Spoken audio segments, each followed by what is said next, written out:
আৰু এই 682 জন কৰ্মচাৰীৰ বিৰুদ্ধে আমি কঠোৰ অনুশাসনমূলক ব্যৱস্থা আমি গ্ৰহণ কৰিম আমি চৌকস কৰিবৰ কাৰণে ডিপাৰ্টমেণ্টক অৰ্ডাৰ দিছো আৰু যদি আপোনালোক কোনবাই ডিটেইল বিচাৰে 682 জনৰ নাম ঠিকনানো কি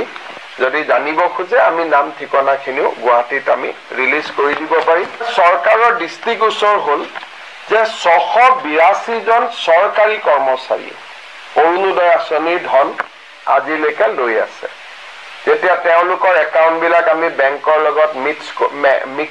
মেটচ কৰিছিলো তেতিয়া আজি ধৰাত পৰিলে বা আমি গম পালো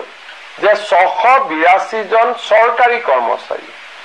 যি ৰেগুলাৰ কন্ট্ৰাকচুৱেল নহয় যি নিয়মীয়া চৰকাৰী কৰ্মচাৰীয়ে অৰুণোদয় আঁচনিৰ ধন ইমান দিনে লৈ আছিল আজি আমি গোটেই কেইজন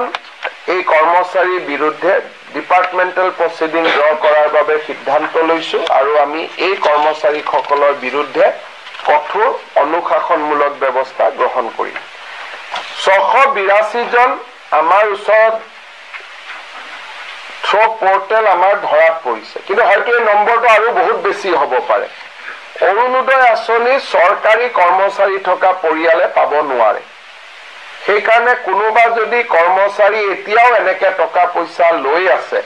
মই তেওঁলোকক যাতে ডিপাৰ্টমেণ্টেল প্ৰচিডিঙৰ আওতাত আহিব নালাগে ভলেণ্টিয়াৰী তেওঁলোকক নিজৰ নাম অৰুণোদয় আঁচনিৰ পৰা আঁতৰাই দিবৰ বাবে মই অনুৰোধ কৰিম আৰু এই 682 জন কৰ্মচাৰীৰ বিৰুদ্ধে